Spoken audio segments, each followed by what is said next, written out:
শুভ বিকেল বন্ধুরা। আর এখন আজকে বিকেল থেকে ভিডিওটা স্টার্ট করতে বাধ্য হচ্ছি। সকাল থেকে মানে সারা রাত প্রায় জাগা, প্রায় বলতেই পারো। ভিডিও নিয়ে এসব অনেক কিছু দেখতে থাকি, বা অনলাইন ক্লাসও তো রয়েছে, তো সেই কারণে আর প্রায় 12টা-1টা পর্যন্ত জেগেই রয়েছি। আর মানে আমরা তো গ্রামের লোকজন, আমরা হচ্ছে মানে রাত 10টায় ঘুমিয়ে পড়ি। সেই কারণে আজকে প্রচুর মানে শরীরটা টায়ার্ড লাগছিলো। দুপুরেও ঘুমাচ্ছিলাম, সকালেও ঘুমাচ্ছিলাম বেশ অনেকক্ষণ। তারপর আকাশ জুড়ে কি মেঘ ভাসছে তোমরা দেখেই নাও, যেন বৃষ্টিটা একদম কাছাকাছি এসে গেছে। আকাশটা কত উঁচুতে, কিন্তু মেঘটা কত নিচুতে, এরকমই লাগছে না? আর সারা জায়গাটা পুরো মেঘলা, আর আমি তারই মধ্যেই ঘুরে বেড়াচ্ছি চারদিকটা। আর এইগুলো কী ফল অবশ্যই বুঝতে পারছো, ধুতরা গাছের ফল, বেশ বড় বড় হয়ে গেছে। আর এই গাছটাতে প্রচুর পরিমাণে ধুতরা ফুল হতো আগে, এখনও হয়, তবে আগের তুলনায় একটু কম। আর ধুতরা ফুল তো সন্ধেবেলায় ফোটে। আর এই ফলগুলো নিয়ে কী কাজে, মানে কি আদৌ কি বাবা শিবের পুজোতে লাগে কিনা আমার জানা নেই। যদি তোমাদের জানা থাকে অবশ্যই কমেন্ট করে জানিও।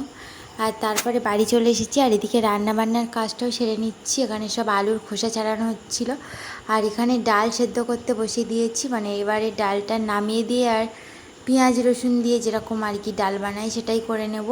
আগে জাস্ট সেদ্ধ করে নিলাম আজকে, এমনিতেই প্রতিবারে আগে পেঁয়াজ রসুন ডাল একসাথেই ভেজে নিই। আর এখানে আলু সেদ্ধ ভাত করছি আজকে, কারণ সন্ধ্যাবেলায় একটু মেলায় যাওয়ার প্রোগ্রাম রয়েছে, তোমরা থাম্বনেলস থেকেই হয়তো বুঝতে পারছো। আর এখানে দুধ আছে, ঠিক আছে, সকালে নিয়ে এসেছিলাম, কিন্তু তোমাদের কোনো ভিডিওটাই শেয়ার করা হয়নি। পরের ভিডিওতে অবশ্যই অনেক কিছু শেয়ার করব আশা করি। আর এখানে কাঁঠালটা ঘরে এখনও চাপা দেওয়া রয়েছে। কাঁঠালটা কেমন দেখতে লাগছে দেখো, অত ছোট একটা কাঁঠাল সব খাওয়া হয়ে গেছে কাল রাত থেকে শুরু করে। আর এই সকাল দুপুর শুধু কাণ্ডটা বেরিয়ে, আর তলার দিকটা অল্প ছোট্ট পরিমাণে রয়েছে, প্রায় এখানে 10 থেকে 15টা কোয়া হবে হয়তো। তবে কাঁঠালটা কিন্তু সুন্দর ছিল বন্ধুরা, সেটা একদম মানে মিথ্যে বলার নয়। তারপরে এই সন্ধ্যাবেলায় সেই কুর্তিটা পরে নিয়েছি, কেমন লাগছে। আর এখন চলে যাচ্ছি মেলাতে। এখন 7:30টার বেশি হয়ে গেছে, আর আমার তো গালাগালি করছে বাবা শুধু ফোন করে, এখনও বেরোয়নি। কিন্তু ও আগে চলে গেছে সাইকেলে, আর আমরা যাব ভ্যানে। কি যে বাজারে দরকার ছেলেদের তো জানোই অনেক রকম। তো মেলায়ও চলে এসেছি। আর আজকের মেলাটা অনেকটা শুকনো শুকনো রয়েছে দেখতে পাচ্ছি, কারণ কালকেও তেমন বৃষ্টি হয়নি, আর আজকে তো একদমই বৃষ্টি হয়নি। সেই কারণে রোদে সব শুকনো হয়ে গেছে। আর খুব মেলায় তো আমার মেয়ে এসে বায়না শুরু করলো, আমি খেলনা নেব, টয়েস নেব।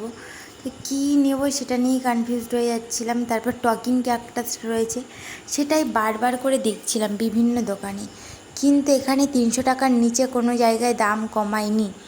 আর যেটা আরেকটা সত্যি কথা বলি, বারুইপুরে যে রথের মেলাটা গিয়েছিলাম, ওখানে আমি টকিং ক্যাকটাসের দাম শুনেছি, সেখানে বলেছিল 260 টাকা।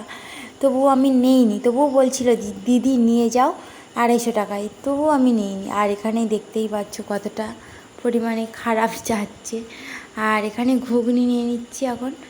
তো প্রথমে ভেবেছিলাম ভেলপুরি খাবো, কিন্তু ভেলপুরি এখানে 60 টাকা প্লেট, একদম ছোট্ট একটা প্লেটে প্রায় মানে 2-3টে দিয়েছে, দিয়ে ভেলপুরি করছে। তাই জন্য আমরা নিয়ে আমাকে গালাগালি করলো, তো তাই জন্য ঘুগনি খেতে চলে এলাম। আর পিছনেই প্রোগ্রাম চলছে, তো তোমাদের কেমন লাগছে জানিও। আর আজকের ভিডিওটা এই পর্যন্ত, পুরোটা দেখে তারপর বেরোবে লাইক দিয়ে কিন্তু।